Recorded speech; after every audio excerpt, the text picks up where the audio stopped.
Hey folks, Antronus Prime here, bringing you a Fall of Cybertron Generations Deluxe Optimus Prime review. Now, this guy is not the best of representations of Optimus Prime that we've had in later days, but all in all, he does represent what the figure stands for. But Hasbro haven't executed this totally well. Now, as much as all the controversy that comes with this guy, he's not a bad looking figure, but considering that they've just released the Fall of Cybertron game, he actually is nowhere near what we expect as what the game is like.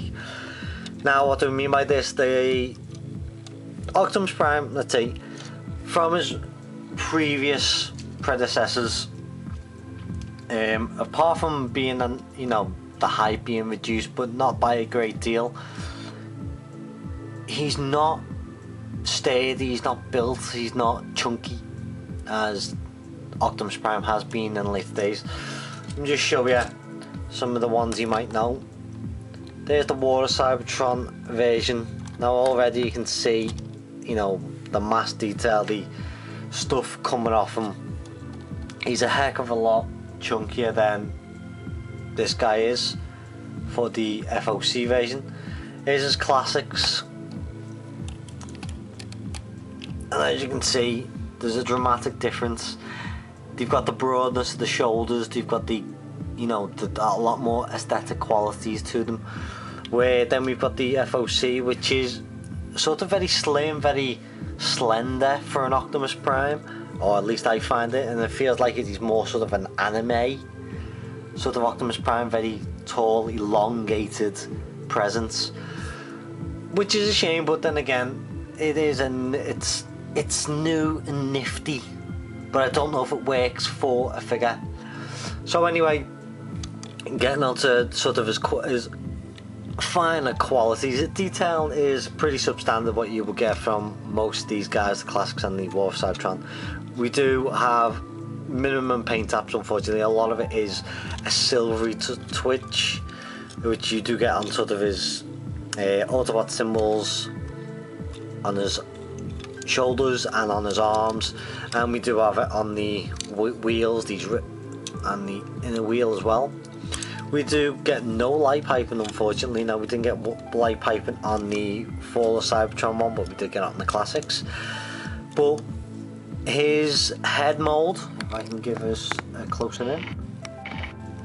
His head mold is a pretty nice head mold, and it's a very sort of a mature look of Optimus Prime. It's sort of really merging into that Generation 1 look, which is a nice little thing. It seems a bit small for his body, but it's not much really to gander about. I do like it the way these sort of smokestacks sort of become integrated into his arms, which are located on the back, and they do funnel up in his truck mode, so that's a nice little touch. He has this nice little pea shooting gun. Again, it has sort of this Generation 1 presence where you have this sort of design on the back, a different sort of nozzle and all that from it, but it's a nice to see an evolution of the gun, not just the same gun throughout. Colour wise, we have a really nice dull grey, a grey for the sort of the leg struts and his hands, also his sort of grill on the front. The red is very Optimus Prime. Now, I don't know if it's just me or whether you think this yourself. His legs seem too bright. They're very sort of a rich royal blue, and I'm going to eat my own words on this one. Very cartoony compared to like the other representations of him. Now, if you look at sort of the War and the Classics version, they're a more dull and more natural looking, where the FOC version seems very bright, vibrant colour, and something doesn't sit right, and I don't know whether it's just me, something just doesn't sit right about it.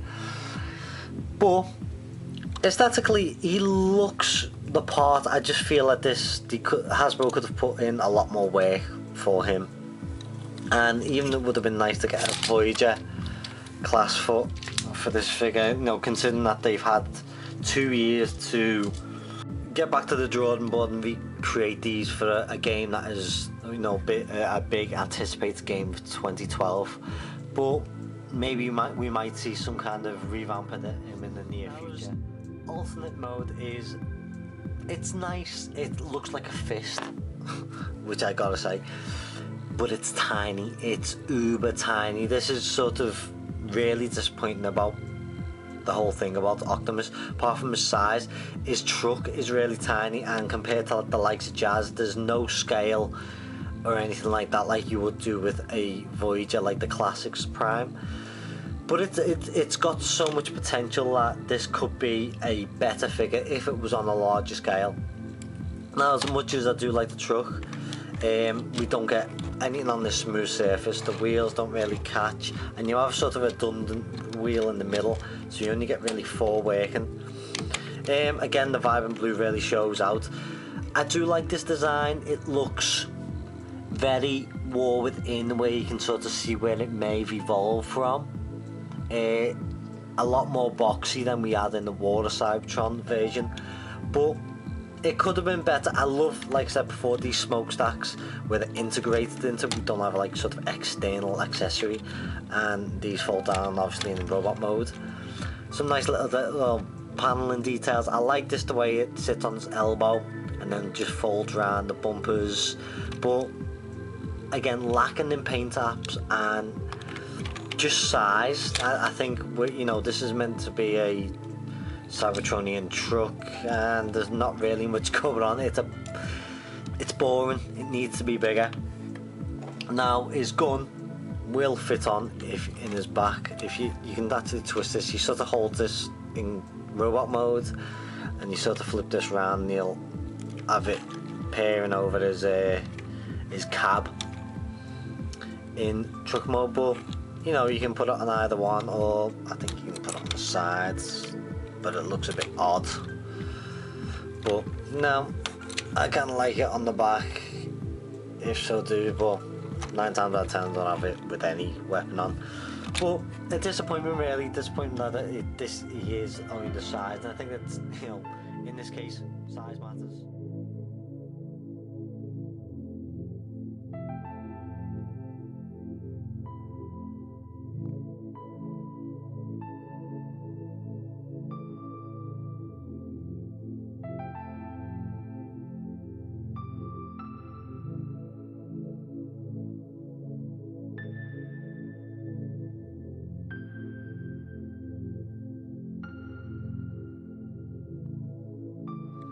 Transformation isn't really too much trouble to do. It's a huge torso sort of fold back along with the legs fold out, and it's not really, you know, no complications at all, and it's actually quite nice a mode to convert into robot mode. So there's, you know, thumbs up on this one. As a form of articulation, we do get a pretty and nice little variety of articulation. He's got nice stiff joints. Apart from the quality of plastic, I do feel that there's something lacking in the articulation. It just there's a very, because of the quality of the plastic, it's very hollow, and it doesn't give him, this figure doesn't carry much weight at all. But apart from that, you can get this guy in some really nice poses. He's got hollowed feet, which I don't like. His back of his legs are really hollow, and considering that, like I said early in the review, this is Optimus Prime. He's a chunky, he's a leader, he's meant to have some bust about him, but he doesn't. He's light and very slim indeed. But apart from that, his articulation, we get full arm articulation, leg, knees, 90 degrees, head, nice little, you can put him in a look up posture, charging, or look down upon whatever sort of merciless Decepticons and so on. But generally a nice array, and this is where he gets a thumbs up on the articulation, just which he was a bit more stable and stuff like that. But apart from that, the pros and cons, he does come with more sort of cons about the figure, you know, quality of everything that's been said before in past reviews. But I'm hoping that we do see a better quality figure coming for Optimus, and Hasbro needs to really book up their ideas, because I think people are starting to look third party wise. I certainly am. I don't mind paying the extra if I'm going to get a better quality figure, paint apps, whatever. But this is Fall of Cybertron Deluxe Generations Optimus Prime. Leave your comments below, let me know what you think of this figure, and thank you for watching.